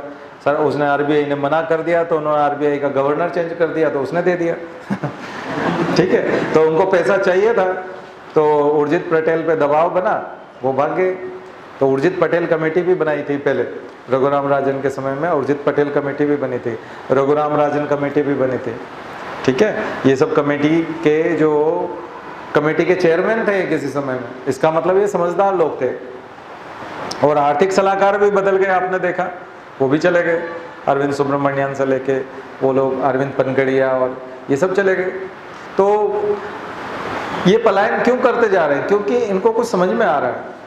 क्या समझ में आ रहा है? कि जिस दिशा में हम लोग जा रहे हैं और जो तरीका है वो जनता के हित में नहीं है, जनता के पैसे का खिलवाड़ किया जाएगा। और जिन पूंजीपतियों को पैसा नहीं देना चाहिए पूर्व में, जिनको दिया गया था और जिन्होंने अपना दिवाला निकाल दिया, उन्हीं लोगों को फिर से दिया जा रहा है। ऑलरेडी 1-1 हज़ार करोड़ या 1-1 लाख करोड़ तक का जो कर्जा जिनको दिया गया और वो देने की स्थिति में नहीं है, उनको भी फिर से कर्जा दिया जा रहा है। अडानी का रिकॉर्ड भी वहीं तक है, 1 लाख करोड़ तक का है। खुद अंबानी का रिकॉर्ड भी, अनिल अंबानी का उसी तरह का है। अभी तो सुप्रीम कोर्ट ने उसको कहा है कि आप अपना पैसा नहीं चुकाएंगे तो जो है आपको जेल होगी, ठीक है, सीधा सीधा आदेश कर दिया। इन लोगों को सपोर्ट किया जा रहा है, तो उन लोगों को दिख रहा है कि पैसा सीधा सीधा गड्ढे में जा रहा है और ये आना नहीं है। और ऐसे में हम यदि इस पद पे रहे तो हम स्टेक होल्डर होंगे, हम लोग होंगे वो जिम्मेदार व्यक्ति जिनसे पूछा जाएगा कि आप थे ना, आपको समझाना था, आप तो सलाहकार थे सरकार में, चलो पढ़े लिखे लोग नहीं थे, समझदार नहीं थे, लेकिन आप तो थे। आपकी कमेटी की रिकमेंडेशंस थी, उर्जित पटेल की कमेटी की रिकमेंडेशंस थी, खुद रघुराम राजन की कमेटी बनी थी। इसलिए एक के बाद एक लोग जो है सलाह देते रहे, अनुशंसाएं करते रहे, रिकमेंडेशन देते रहे, लेकिन तो कई तरह के माध्यम होते हैं। एक माध्यम ये हो गया आरबीआई। अगर शेयर मार्केट में कोई जाएगा और वहाँ उसके साथ फ्रॉड होगा तो सेबी देखेगा। शेयर मार्केट के लिए कौन है? सेबी। खास करके हर्षद मेहता का जो घोटाला हुआ था, और बहुत बड़ा घोटाला, शेयर स्कैम था, है ना, उसके बाद 1992 में सेबी लाया गया। ये स्टॉक एक्सचेंज को रेगुलेशन करने का काम करता है। और लोगों को, जब आप पहले पब्लिक इशू बोलते थे, आजकल उसको आईपीओ बोलते हैं, है ना, तो ये जो आप जारी करते हो उसको वो स्टडी करता है कि कोई भी कंपनी जो शेयर मांग रही। देखिए ये बहुत सिंपल सा एक फंडा है। आप अपने किसी रिश्तेदार से भी पैसा मांगने जाएंगे ना, और कहेंगे मैं ये स्टार्टअप शुरू कर रहा हूँ या ये फलाना कर रहा हूँ। अभी तो एंजल टैक्स का बहुत ज़्यादा चर्चा में चल रहा है कि जो एंजल टैक्स है उस पर अगर इतना ज़्यादा रोक लगाया जाएगा तो फिर जो है स्टार्टअप कैसे शुरू होंगे, कैसे मेक इन इंडिया होगा, कैसे एंटरप्रेन्योरशिप को बढ़ाया जा सकेगा। एंजल टैक्स क्या है? जो रिश्तेदार जो होते हैं या जो परिचित होते हैं वो जो पैसा लगाते हैं, उसके बारे में ये कहा गया था, कुछ समितियों ने उन्होंने रिकमेंड किया था कि इसको रेस्ट्रिक्ट करो, इसको रोको। क्यों रोको? क्योंकि इसमें कई लोग अपना ब्लैक मनी खपा रहे हैं, है ना। 1 करोड़ रुपया किसी रिश्तेदार से लिया, आपने लगा दिया। तो एंजल टैक्स वो है कि किसी स्टार्टअप को शुरू करने के लिए, किसी काम के लिए रिश्तेदार से या किसी परिचित से आपने पैसा लिया तो उसको वो आय मानता है। इनकम टैक्स क्या मानता है? उसको आय मानता है, जबकि वो शुरुआत करने के लिए लिया गया पैसा है। अब हम कोई शुरुआत करेंगे, उसके बाद उससे कुछ कमाएंगे तो फिर आपको इनकम टैक्स भी देंगे। जब इनकम होगी तब इनकम टैक्स देंगे। ये इनकम नहीं है, ये तो लिया गया पैसा है। तो स्टार्टअप वाले जो लोग हैं वो, इसके दोनों पहलू हैं, इसको समझने की कोशिश कीजिएगा। इसके दोनों पहलू हैं। एक पहलू तो ये है स्टार्टअप वालों की तरफ से कि हम स्टार्टअप करेंगे कैसे। भारत में आप एटमॉस्फेयर ही नहीं दे रहे हैं। हम कहीं से अपना पैसा अरेंज करके लाए हैं, आप बोल रहे हैं ये इनकम है। अब आप हमसे इस पे 30% इनकम, 30 लाख रुपए आप ले जाएंगे, फिर 70 लाख रुपया बचेगा, हम कैसे काम करेंगे। और वो लोग बोलते हैं, इनकम टैक्स से लेके सरकार के कुछ कमेटीज की रिकमेंडेशन ये है कि अगर इस पैसे को कंट्रोल नहीं किया गया तो ये तो ब्लैक मनी है। एक आदमी ने अपना टैक्स बचाने के लिए और ये सब करने के लिए इस आदमी को पकड़ा दिया है, और ये पैसा जो है ये ब्लैक मनी है। इसको सरकार को इसका पता नहीं था। तो ये इसकी जांच हो सकती है, आप जांच कर लीजिए वो पैसा किससे लिया गया है। पर वो जांच से भी ऐतराज है, कई तरह की चीज़ें हैं। तो ये जो रेगुलेशन है, ये अगर आप किसी रिश्तेदार के पास अपना प्रोजेक्ट लेके जाते हैं तो वो क्या करता है? वो ये पूछता है कि भाई ये जो तुम शुरुआत करने जा रहे हो, पैसा मैं दे दूंगा, 10 लाख रुपया मुझसे ले जाओ, लेकिन ये चल भी पाएगा? ये काम चलेगा? ये चलेगा कि नहीं? अगर ये काम तुम ठीक से कर सकते हो तो पैसा ले जाओ, पर मुझे समझाओ कि ये जो तुम प्रोडक्ट बनाने जा रहे हो ये बिकेगा कहाँ पर। बैंक में हम लोन लेने जाते हैं, हम क्या करते हैं? एक रिपोर्ट बनाते हैं। रिपोर्ट, सीए रिपोर्ट बनती है ना, सीए बनाता है, उस रिपोर्ट को प्रोजेक्ट रिपोर्ट बोलते हैं हम लोग। प्रोजेक्ट रिपोर्ट में क्या बनाते हैं कि हम जो प्रोजेक्ट शुरुआत करने जा रहे हैं, इस प्रोजेक्ट में हम इतना इन्वेस्टमेंट लगेगा, ये एक्सपेंडिचर्स होंगे, और उसके बाद ये जो काम चल निकलेगा तो फिर इससे जो प्रोडक्शन होगा वो प्रोडक्शन यहाँ बिकेगा, और साल भर में हम लगभग इतनी कमाई कर लेंगे, उसमें इतनी सेविंग्स हो जाएंगी, ईएमआई इस तरह से चुकाई जाएंगी। ठीक है, ये सब प्रोजेक्ट रिपोर्ट जो है ये हम रिश्तेदार को भी बताते हैं, सेबी को भी बतानी पड़ती है। किसी भी कंपनी को रजिस्टर होने के लिए, किसी भी कंपनी को शेयर जारी करने से पहले कहीं वो इन्वेस्टर्स के साथ धोखा तो नहीं कर रहे, शेयर होल्डर्स को उनका डिविडेंड मिल पाएगा समय समय पे, इन सब का ख्याल रखने का काम, यानी लीकेजेस रोकने का काम। लीकेज रोकने का काम। आप एक्सपांशन करते जाइए, अच्छी बात है, आप एक्सपांशन करिए, यानी किसी टंकी में पानी भरते रहना अच्छी बात है, लेकिन टंकी में बहुत ज़्यादा अगर लीकेजेस होंगे तो टंकी भर पाएगी? नहीं भर पाएगी।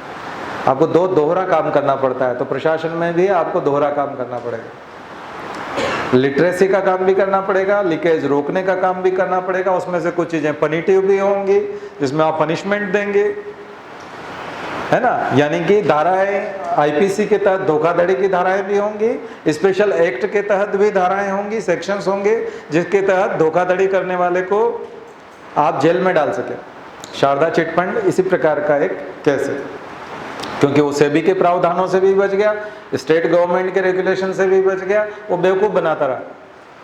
वो उसने जनता को तो बेवकूफ़ बनाया ही, साथ साथ वो एजेंसियों को भी बेवकूफ़ बनाता रहा कि हम आपके अंतर्गत नहीं आते, आप हमारी जांच नहीं कर सकते, क्योंकि हम ये कंपनी नहीं है, हम चिट फंड नहीं, हम तो ये कर रहे हैं। और जब इधर आता था तो बता देता कि हम एक कंपनी है और कंपनी के तौर पे इन्वेस्टमेंट लोगों से ले रहे हैं और बाद में उनको डिविडेंड के तौर पे लौटाएंगे और उनका पैसा भी लौटाएंगे। तो एक रोकने वाला काम करती है सेबी। इंश्योरेंस सेक्टर में जाते हैं तो वहाँ IRDA, वहाँ पर कौन है? Insurance regulatory authority, development and regulatory authority. तो ये रेगुलेटरी अथॉरिटी क्या करती है? ये इंश्योरेंस सेक्टर के जो फ्रॉड है उनको रोकने की कोशिश करती है, क्योंकि इंश्योरेंस भी इन्वेस्टमेंट का एक माध्यम है, लोग इन्वेस्ट करते हैं भारी मात्रा में। तो मुझे लगता है कि आपने और भी बैंकिंग की या इकोनॉमी की कई सारी क्लासेस सुनी होंगी। मैं किस तरीके से पढ़ाने की कोशिश कर रहा हूँ आपको बात समझ में आ रही होगी। यहाँ आपका काम है सुपरवाइज करने का। आज से 15-20 साल पहले किसी बैंक वाले का काम कलेक्ट्रेट में नहीं होता था। ढेरों बैंक मैनेजर ऐसे थे पहले जो अपने कलेक्टर का नाम ही नहीं जानते थे कि उस जिस जिले में काम करते हैं उस कलेक्टर का नाम क्या है। कलेक्टर से कोई मतलब नहीं होता था उनको, बैंक मैनेजर को। वो अपना बैंक में जाते थे और घर आ जाते थे, इसके अलावा उनको कोई मतलब नहीं होता था। आज की तारीख में कलेक्टर हर सप्ताह बैंकर से मिलता है, योजनाओं की जानकारी लेता है, लोन में दखल देता है। और कलेक्टर के यहाँ ढेरों इतनी योजनाएं हैं जिनके माध्यम से बैंक को संपर्क करना पड़ता है, बैठक में आना पड़ता है, मीटिंगें होती है हर सप्ताह बैंकर्स की। और बैंक है ना, अब वो वैसा काम नहीं रह गया जिसमें कोई इंटरफेरेंस नहीं था पॉलिटिकल, या पॉलिटिकल तो पहले था और उसी को रेगुलेट करने के लिए जो है बहुत सारी चीज़ें की गई। नरसिम्हन कमेटी ने जो सिफारिशें दी उसमें पॉलिटिकल इंटरफेरेंस को तो पूरी तरह से रोक दिया। 1991 से पहले बैंकों की हालत क्यों खराब थी? क्योंकि जो पॉलिटिकल लोग थे उनका हस्तक्षेप बहुत था, नेपोटिज्म बहुत था। लोन किसको मिलते थे? नेताओं के रिश्तेदार को। एक फ़ोन जाता था, ये मेरा भतीजा है, ये फलाना है, इसको आपको लोन देना है, मिल जाता था। उन्हीं लोगों का बैंक था, आम आदमी का बैंक नहीं था। नरसिम्हन ने उसको आम आदमी का बैंक बनाया और नरसिम्हन कमेटी की फर्स्ट की और सेकंड की दोनों की सिफारिशें जो है और अच्छे से तैयार कर लीजिएगा, 100 शब्दों में लिख भी लीजिए उसको मेंस के हिसाब से। और ये परीक्षा में बार बार जो पूछी जाती है आपको, वो इसीलिए पूछी जाती है।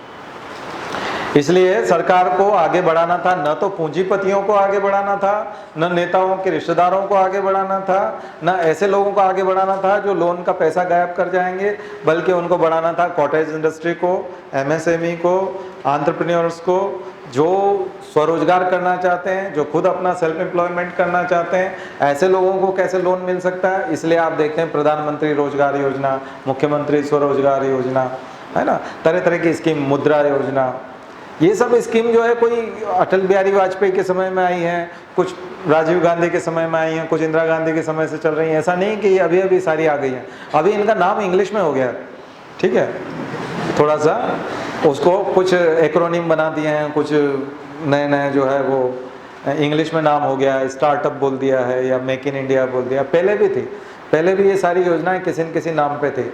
रूरल आर्टिसन के लिए जो इम्प्रूव टूल किट्स होते हैं उसका था सिट्रा पहले भी था, है ना।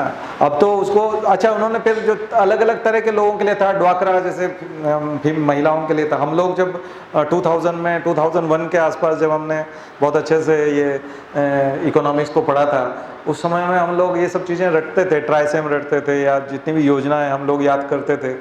वो सब योजनाओं को बाद में जाकर के हम देखते हैं तो किसी एक योजना में मर्ज कर दिया। 3-4 योजनाएं अलग अलग सेक्टर के लिए चल रही थी, अकाउंटेबिलिटी थी।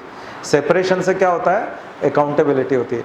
मर्जिंग करने से क्या होता है? अकाउंटेबिलिटी खत्म हो जाती है। रेल बजट को आपने मर्ज कर दिया आम बजट में, अकाउंटेबिलिटी खत्म हो गई। किस चीज़ की अकाउंटेबिलिटी खत्म हो गई? हर साल ट्रेन चलाने के लिए क्या कर रहे थे, रेलवे से रिलेटेड क्या योजना थी, प्लेटफॉर्म की साफ सफाई की क्या योजना थी, क्वालिटेटिव और क्वांटिटेटिव दोनों तरीके से जनता ऑब्जर्व करती थी। अब रेल बजट आने वाला है, रेल के मामले में क्या होने वाला है। फिर रेल मंत्री जो है वो अकाउंटेबल होता था, वो जिम्मेदार होता था, वो अपने विभाग का बजट पेश करता था। आपने मर्ज कर दिया। अब ये जो अभी बजट आया, आम बजट, इसमें आपको रेल के बारे में कहीं कुछ सुनने को दिखाई नहीं देता। अब वो बोले नहीं हम थोड़ा सा काम कर रहे हैं, उसमें क्या कर रहे हैं पता नहीं चलता, कितनी ट्रेन आप शुरू कर रहे हैं उसका पता नहीं चलता। ऐसे ही आप तमाम योजनाएं, महिलाओं के लिए यदि अलग योजना है तो आपको आंकड़ा देना पड़ेगा कि इस वर्ष महिलाओं को इतने लोन दिए गए, इतनी महिलाओं ने अपना रोजगार स्थापित किया, अब वो इनकम टैक्स पेई बन गई हैं, अब ये हो गया है। अब वो नहीं है आपका, बोले ये इसी में है, एंटरप्रेन्योरशिप में इसी में है, स्टार्टअप में इसी में, स्टैंड अप में इसी में हो जाएगा सब कुछ। तो थोड़ा सा नाम बदल देने से और मर्ज कर देने से जिम्मेदारी से बचने के रास्ते मिल गए हैं। और यहाँ से ये एस्केपिंग है, एक तरह की पलायनवाद है, अपनी जिम्मेदारियों से बचने का एक तरीका है। मुझे लगता है ज़्यादा से ज़्यादा अकाउंटेबल होना चाहिए, ज़्यादा से ज़्यादा ट्रांसपेरेंट होना चाहिए और आउटकम वाला होना चाहिए। आउटकम निकल करके आना चाहिए कि एक साल में हम लोगों ने इस सेक्टर में इतना काम किया है और ये रिजल्ट्स देखिए, और ये रिजल्ट्स ट्रांसपेरेंट होना चाहिए। अभी क्या है उसमें बहुत एम्बिगिटी है। तो इन सब चीज़ों से बचने के लिए तो सरकार को यदि सुझाव लिखेंगे, क्योंकि मैंने आपको एक बैलेंस अप्रोच भी लिखने के लिए कहा था कल, आपको कहा था कि प्रोज लिखेंगे, कॉन्स लिखेंगे, साथ साथ एक बैलेंस्ड व्यू लिखेंगे, संतुलित दृष्टिकोण वो भी आपको देना है, फिर अचीवमेंट भी देना है और फिर रिजल्ट भी लिख के बताना है। तो ये आपकी अप्रोच होनी चाहिए। क्योंकि आप एक चूंकि सरकारी अधिकारी होंगे तो आपको सबके रक्षा करना है। इसके अलावा एक और एजेंसी है, मिनिस्ट्री ऑफ कॉर्पोरेट अफेयर्स या company affairs, department of company affairs या मिनिस्ट्री ऑफ कॉर्पोरेट अफेयर्स। ये क्या करती है, ये भी रोक लगाने के काम करती है। अगर कंपनी अगर कोई गड़बड़ करती है तो कंपनी एक्ट के तहत अगर किसी ने अपने आप को कंपनी के रूप में स्थापित कर लिया है, अधिकांश एनजीओ और कंपनी बहुत फ्रॉड करते हैं, बहुत फ्रॉड कंपनियां हैं। आप देखते हो राजनेताओं की जितनी कंपनियां हैं, चाहे रॉबर्ट वाड्रा की बात आ रही थी कि उनकी फर्जी कंपनियां बहुत हैं, या कंपनी के नाम पे इतना इतना इन्वेस्टमेंट था। व्यक्तिगत रूप से ये लोग काम नहीं करते, कई लोग एनजीओ के नाम पे काम करते हैं और उसके नाम पे तमाम कुकर्म करते रहते हैं, कंपनी के और एनजीओ के नाम पे। आपने शेल्टर होम वाले जो देखे, ये सब क्या थे, जहां पर लड़कियों को बंधक बना के रखा जा रहा था, ये क्या थे, ये एनजीओ थे, तमाम सोसाइटीज के तौर पे काम करते हैं। तो ये जो आप देखेंगे कि सोसाइटी संस्थाओं के माध्यम से, ट्रस्ट के माध्यम से कंपनी बना करके ये लोग क्या करते हैं, क्या ज़रूरत पड़ती है उनको और क्यों इस तरह से करते हैं, क्योंकि इनको बहुत सारी छूट होती है। कई लोग कोऑपरेटिव के माध्यम से घोटाला करते हैं।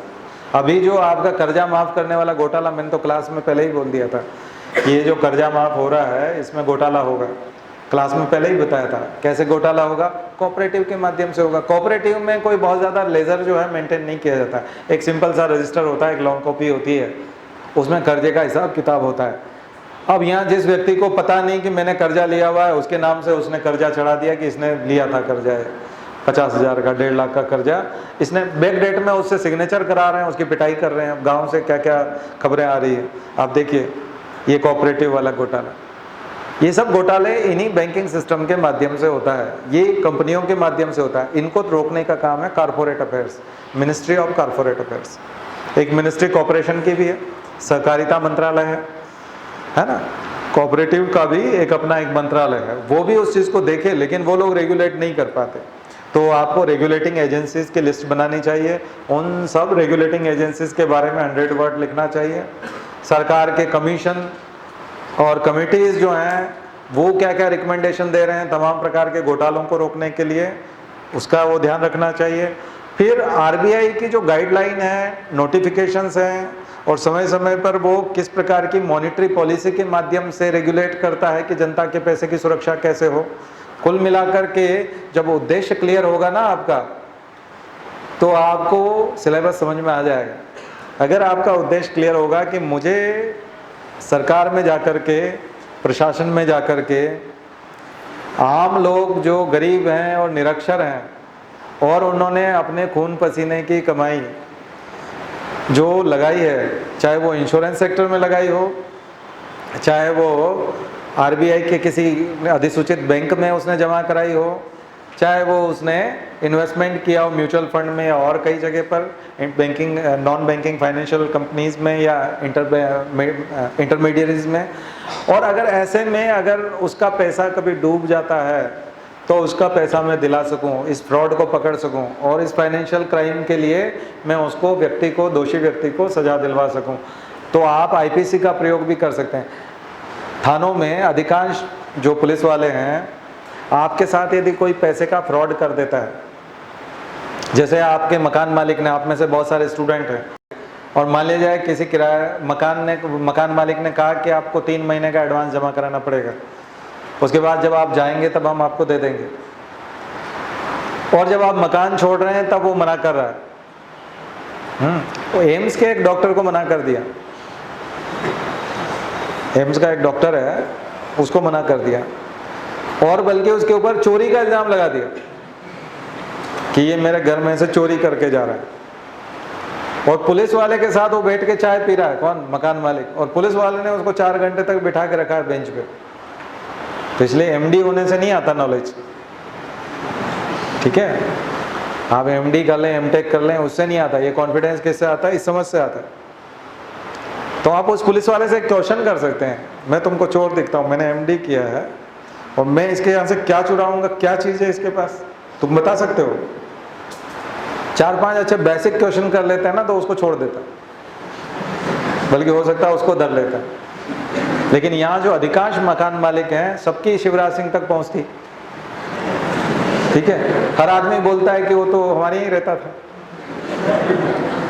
वो भोपाल में रह के पढ़ के लिया। शिवराज सिंह जो है हर आदमी के घर में रहा है, वो चटाई बिछा के, है ना? ये तो हालत थी। यहाँ भोपाल का हर आदमी ऐसा बोलता है, शिवराज सिंह हमारे यहाँ बगल में रहता, मैं उसको जाके अभी बोल दूंगा, और पुलिस वाला उस बात को सही मान लेता है। क्यों? क्योंकि उसको सूट करता है, क्योंकि वहां से कुछ मिल जाता है उसको। बात समझ में आई ना? आप अगर एसपी हैं तो इस टाइप के मामलों में मदद कर पाएंगे और धोखाधड़ी की धाराएं लगा पाएंगे। ये भी इन्वेस्टमेंट है, 3 महीने का एडवांस जमा करा देना। किस टाइप का इन्वेस्टमेंट है? क्योंकि आपको मकान मिल रहा है रहने को, नहीं तो मिलेगा नहीं। और 3 महीने बाद, वो 1 साल बाद, 2 साल बाद आप मकान छोड़ेंगे।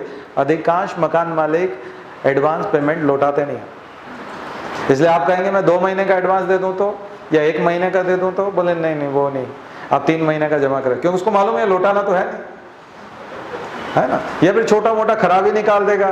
तुमने ये स्विच बोर्ड तोड़ दिया था, तुमने यहाँ, मेरा जो एक फैन था वो पहले चालू था, वो खराब हो गया, उसको ठीक कराना पड़ेगा, उसमें लग जाएगा। ये बदमाशी होती है ना? ये धोखाधड़ी में आता है। लेकिन पुलिस वाला कभी भी इसकी एफआईआर नहीं लिखता, जबकि आईपीसी में इसका सेक्शन है, आईपीसी में इसका सेक्शन है, लेकिन उसकी शिकायत लिखी नहीं जाती, उसकी एफआईआर नहीं की जाती। अधिकांश मामलों में जब बात बढ़ती है, अगर आपका भी अगर शिवराज सिंह तक पहुंच है, या अब तो कमलनाथ तक, है ना, पहुंच है, तो वो क्या करेगा? वो उससे पैसे दिलवा देगा ऊपर। लेकिन ऐसा नहीं कि एफआईआर कर दी और उसको अरेस्ट कर लिया और धारा उसके ऊपर लग गई और उसको कोर्ट कचहरी करना पड़ रहा है, ऐसा नहीं होगा। पुलिस दर्ज नहीं करता। तो अगर आप प्रशासनिक अधिकारी हैं तो आप इस तरह के लीकेज पर इस तरह से रोक लगा सकते हैं। तो फिर फ्रॉड करने वालों पे भी लगा पाएंगे, इंश्योरेंस के नाम पर ठगने वालों पे, चिटफंड के नाम पे ठगने वाले कितने लोग हैं। भोपाल में कई कंपनियां हैं जो 2-3 महीने उन्होंने अपने होशंगाबाद रोड पे ऑफिस चलाया और अब आज गायब है वो, सब लोग ढूंढ रहे हैं उनको। और जो मीडिएटर्स थे, दलाल थे गाँव में, अब लोग उनको पीटते हैं, पर उसके पास कुछ नहीं है, क्योंकि वो मीडिएटर था, वो कुछ परसेंटेज पे काम करता था, करोड़ों रुपया उसने वहां जमा करा दिया और रातों रात उठ के भाग गया। आप लोग कभी ऐसे किसी शॉर्टकट के चक्कर में मत पड़ना, ना तो IRDA और ये कोई काम नहीं करते। ये एजेंसियां मैंने ऐसे ही गिना दी क्योंकि लिखी हुई है किताब में, ठीक है? ये किसी काम के नहीं है, आपको अपने पैसे की सुरक्षा खुद करनी है। और IAS IPS भी सब बदमाश हैं, सब मिले हुए हैं, वो अपना शेयर लेकर के भाग जाते हैं। लेकिन आप यदि बनो तो ऐसे लोगों के साथ न्याय करना।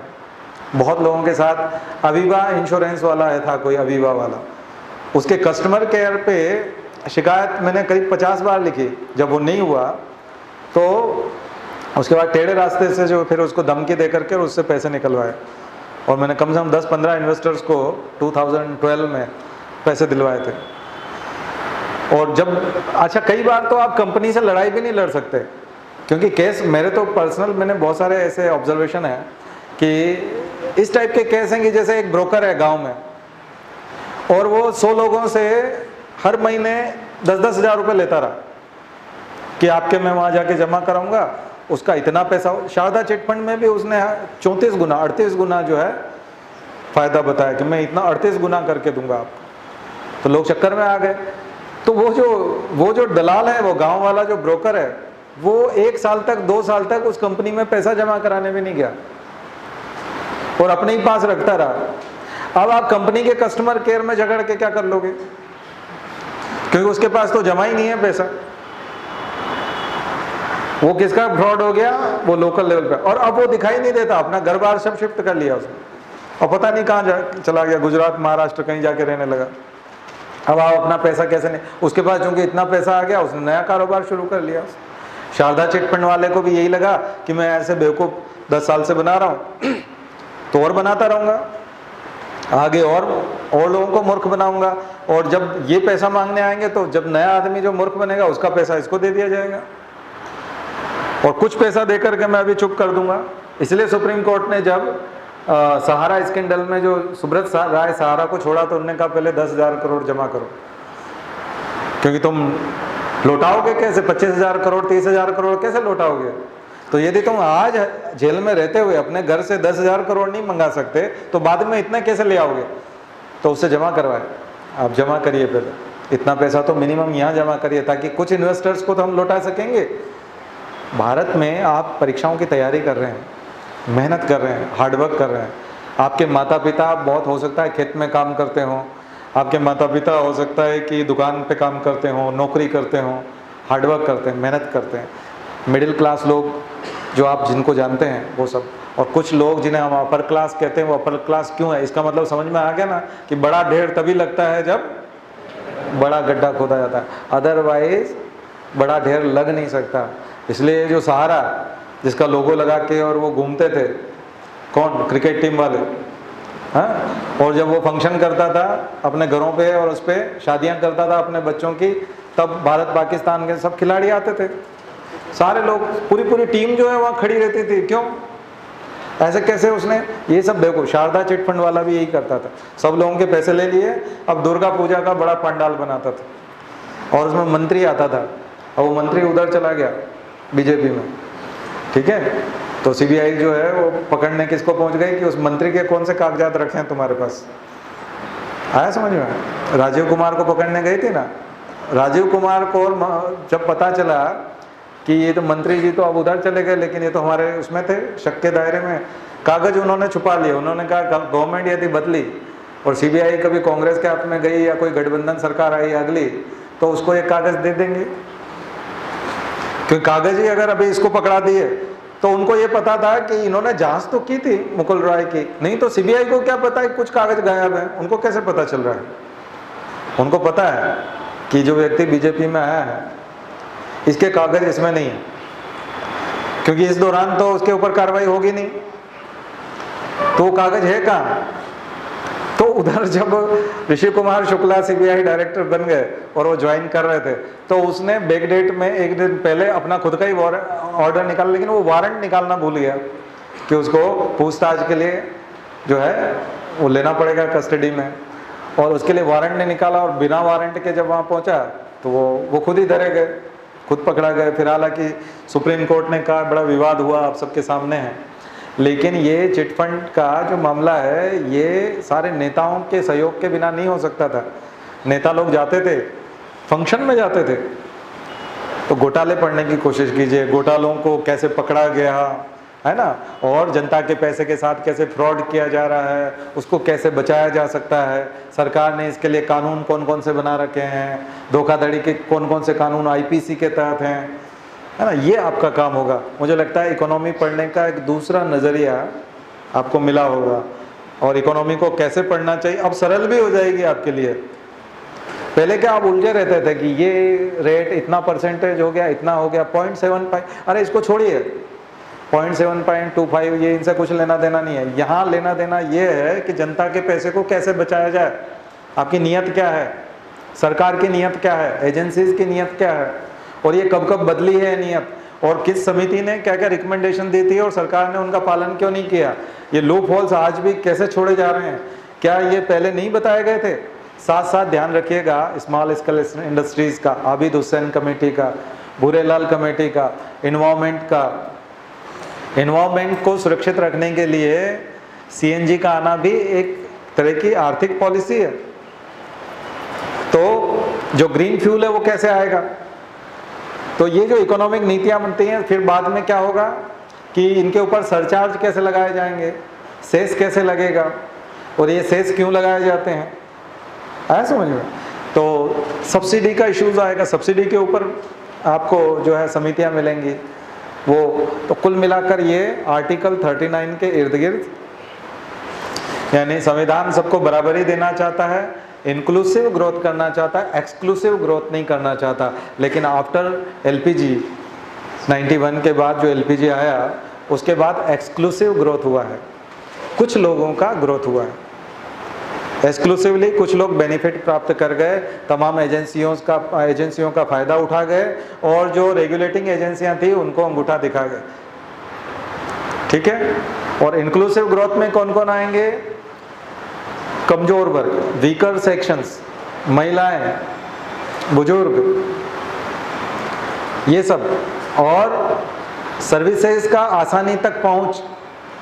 ये जो सोशल जितनी भी सर्विसेज होती हैं, सामाजिक जितनी भी सेवाएं होती हैं, सरकार की जितनी भी योजनाएं होती हैं, उनकी आसान पहुंच, और गरीबी का उन्मूलन, यानी गरीबी को कम से कम करने के प्रयास, और साक्षरता, और जेंडर इक्वेलिटी, जेंडर डिस्क्रिमिनेशन को ख़त्म करना, ये सब आपके फाइनेंशियल इंक्लूजन या इंक्लूसिव ग्रोथ के पॉइंट होने चाहिए।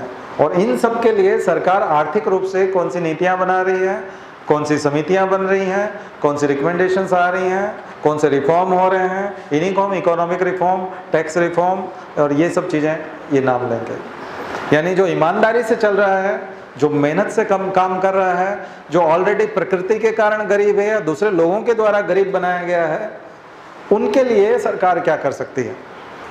जो व्यक्ति अपने कारण से गरीब है, उसके लिए सरकार क्या करती है? उसके लिए सरकार नहीं है।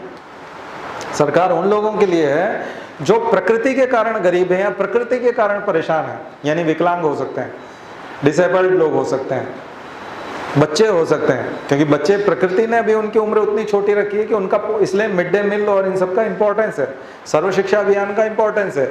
इसलिए एजुकेशन के फील्ड में जो इन्वेस्टमेंट, जो सरकार बजट में प्रावधान रखती है, उनका अपना इंपॉर्टेंस है। महिलाएं प्राकृतिक रूप से कमजोर बनाई गई है पुरुषों की तुलना में, इसलिए प्रकृति ने उनके साथ जो भेदभाव किया है उसका सरकारें या प्रशासन या कानून या नियम या फिर ये योजनाएं किस प्रकार से उनको ताकतवर कर सकते हैं, वुमेन एम्पावरमेंट कैसे हो सकता है, इसके प्रयास कैसे होते हैं, मजदूरों के लिए क्या किया जा सकता है, ठीक है, ये होना चाहिए। लेकिन आप देखते हैं कि कई बार उद्योगपतियों को बहुत जल्दी लोन मिल जाता है, बदमाश लोगों को बहुत जल्दी लोन मिल जाता है, और वो किस नाम पे लेते हैं कि हम ज़्यादा से ज़्यादा लोगों को एम्प्लॉयमेंट देंगे, ज़्यादा से ज़्यादा गरीबों का काम करेंगे, ट्रिकल डाउन थ्योरी, यानी अमीरों का काम हो जाएगा तो उसके बाद जो पैसा बचेगा उससे गरीबों का काम अपने आप हो जाएगा। तो समझने की कोशिश कीजिएगा। इंक्लूसिव ग्रोथ के ऊपर भी बहुत अच्छा निबंध आप बना पाएंगे, फाइनेंशियल इंक्लूजन के ऊपर भी बना पाएंगे। अगली बार हम लोग इंटरनेशनल ऑर्गेनाइजेशन लेंगे और वर्ल्ड लेवल पर कैसे इकोनॉमी काम करती है और अंतर्राष्ट्रीय सहयोग और अंतर्राष्ट्रीय संस्थाएं कैसे लेती हैं। तो आज हमने डोमेस्टिक वाला लिया, इंडिया का लिया, उसकी प्रॉब्लम्स को समझने की कोशिश की। अभी भी इन्वेस्टमेंट के फेमा के या एफडीआई के बहुत सारे स्वरूप बाकी हैं, तो होमवर्क ये वाला आप करेंगे तो आपको कुछ समझ आएगा। चलिए शांति पाठ कल टेस्ट में जरूर शामिल होइए, है ना। और कुछ लोग आखिरी में जो आते हैं भैया ध्यान रखा करो, पहले ही आ जाया करो, और डिस्टर्ब होता है, आप लोग निर्देश को सुन नहीं पाते हैं यहाँ पर, तो जल्दी आने की कोशिश करो। चलिए शांति पाठ। ओम